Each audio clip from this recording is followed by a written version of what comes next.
Jewish Channel's Week in Review. Why will Orthodox people want to sleep here? Taking a high-end approach to Hanukkah cuisine, a former chief rabbi of Israel raising money for West Bank settlements, and more of the Jewish news that's changing your world right now in this episode of the Week in Review. Hello, and welcome to the Jewish Channel's Week in Review. I'm Stephen I. Weiss. It's Hanukkah this week, and we've got some special items to share with you for the holiday, including a recipe coming up later.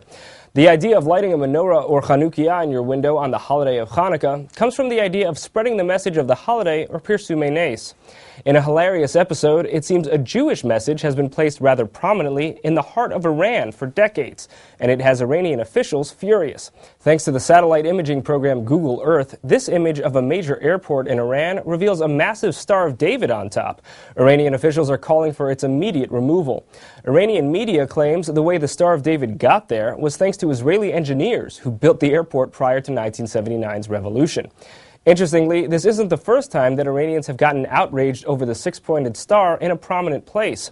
A few months ago, a monument in Tehran's Revolution Square was identified by a hardline website as having hidden Star of David patterns throughout. Whatever comes of both of these sites, we'll probably know soon afterward, thanks to more satellite images. Well, if one group is all about hating on the Zionist mission, another group made a surprising journey to share the love with Israel. The Amish generally avoid motorized travel, but a recent exception was made for representatives of the Amish communities from the United States and Switzerland to visit Israel. They were carrying a message of contrition, asking for forgiveness for their silence during the Holocaust, and to declare their support for Israel. It's a very unusual and bold move by a group so committed to religious isolation, and all the more surprising because the Amish aren't really considered culpable for anything at all during the Holocaust. In another story of tourism by the devoutly religious, a new hotel is catering to an Orthodox clientele, and Christian Needon has the story. New York City is home to some of the most famous hotels in the world, but how many of them cater to an Orthodox Jewish clientele? Well, the newly opened Condor Hotel in Williamsburg, Brooklyn is serving that market, and Condor owner Zalman Glauber told TJC about the local need he's filling. It's large families, and people come for guests, people come for Shabbos, people come for Simcha, and they don't have where to stay. So it's a very good option. Until now, they would be looking for basements and stuff like that. The Orthodox traveler demographic is one that Glauber sees as needing the services he can provide. People coming to, for instance, for the city, for business, for shows and stuff like that, and people were looking for a nice place to stay, and since it's a hop over for the Willow Bridge, hop over from the city. It's a good option. It's a good option for business people. Businesses from around here who bringing in people, and Jews from all over the world.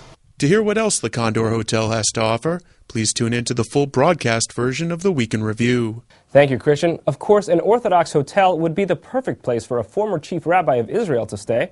And Rebecca Honig-Friedman has a report on just one such individual visiting the Lower East Side to raise money for a West Bank settlement. Jewish residents of Manhattan's Lower East Side buzzed with excitement last week over a special visitor in their midst.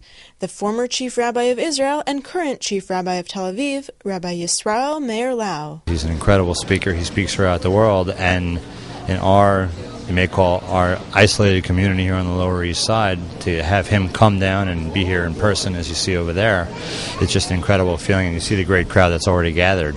The occasion for Rabbi Lau's auspicious visit was a fundraiser for Netzer Ariel, a West Bank settlement community. The Netzer Ariel community had previously been in Gaza and was removed by the Israeli government as part of the disengagement from Gaza in August of 2005.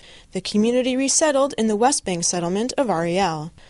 But more than the cause of this West Bank settlement, Lau's presence was the big draw of the evening. At a small reception before the program, Lau was welcomed by rabbis of the synagogues on the Lower East Side, a Jewish community which skews heavily Orthodox and has historically maintained an identity apart from the rest of New York's Jewish community. Speaker of the New York State Assembly and longtime Lower East Side resident Sheldon Silver was also on hand to welcome Rabbi Lau and presented him with an official proclamation from the New York State Assembly in his honor. Obviously, it's very important to our community that someone of his background and his distinction comes here to address the community.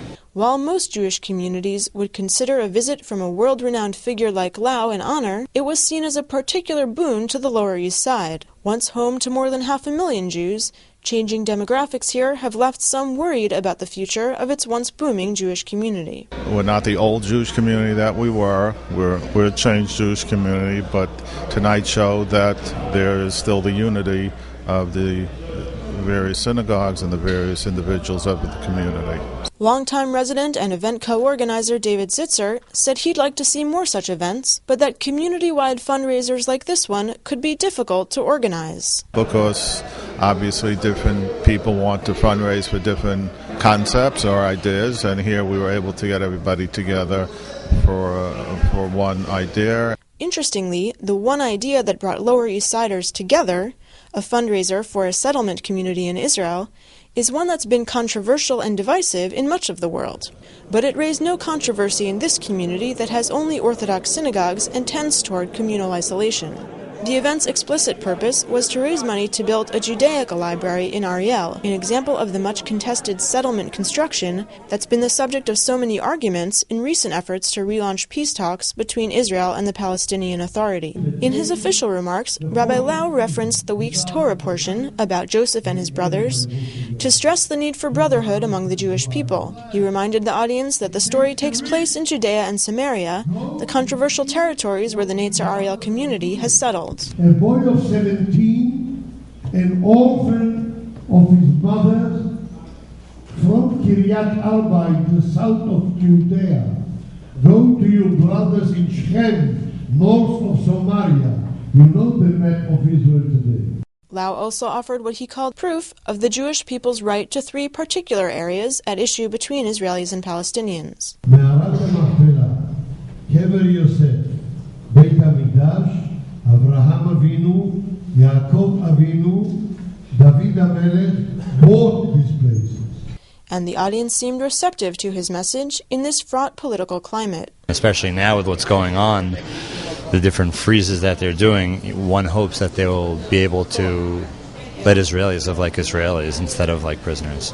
The Netzer Ariel representative, who brought Rabbi Lau over for the fundraiser, explained his position on the current American-Israeli relationship. I believe very much that the American government today is not a very friendly government to Israel, and therefore we have to take our own steps, and we cannot live according to what the liberal government in the United States is dictating us. And he was dismissive of the very idea of a construction freeze. So when I say freeze schmeeze, I mean that even if they say you have to freeze, and even if they freeze, by the way, we build all over the place. I can say that the last year we haven't built so much ever as we did in the last freeze year. Okay, we don't build permanent, we build barracks and new caravans and so on, but we bring in the same amount of families as always, maybe even more.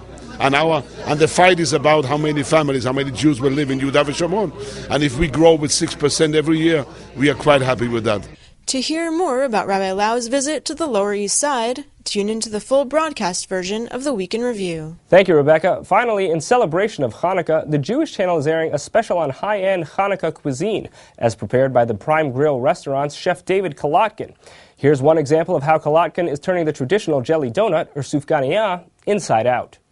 Truffle-topped latkes, a steak you wouldn't believe, and an innovative approach to the traditional jelly donuts of Hanukkah are all on the menu for our high-end Hanukkah cooking special. The Prime Grill restaurant is one of the premier kosher eateries, and it's for more than those who only eat kosher. I had Madonna here a couple weeks back for Sukkot, Vander Holyfield, we had Mike Tyson at Solo, our sister restaurant, a couple weeks back too, but primarily we're a high-end glatt kosher steakhouse. So what special tricks does Chef David have in store for us for a Hanukkah dessert? Generally for Hanukkah, what we call sufganiyot, which would be, let's say, jelly donuts. But we don't want to serve jelly donuts. You can go to anywhere else, to your corner deli for that. So this is kind of like an inside-out type donut where we're going to actually dip the beignet into a nice apricot glaze and coat it with some sesame seeds. We're going to serve it in a nice little basket.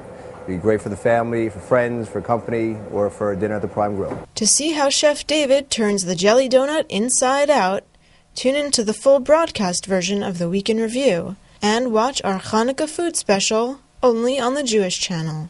That's all for this week. We at the Jewish Channel wish you a very happy Hanukkah.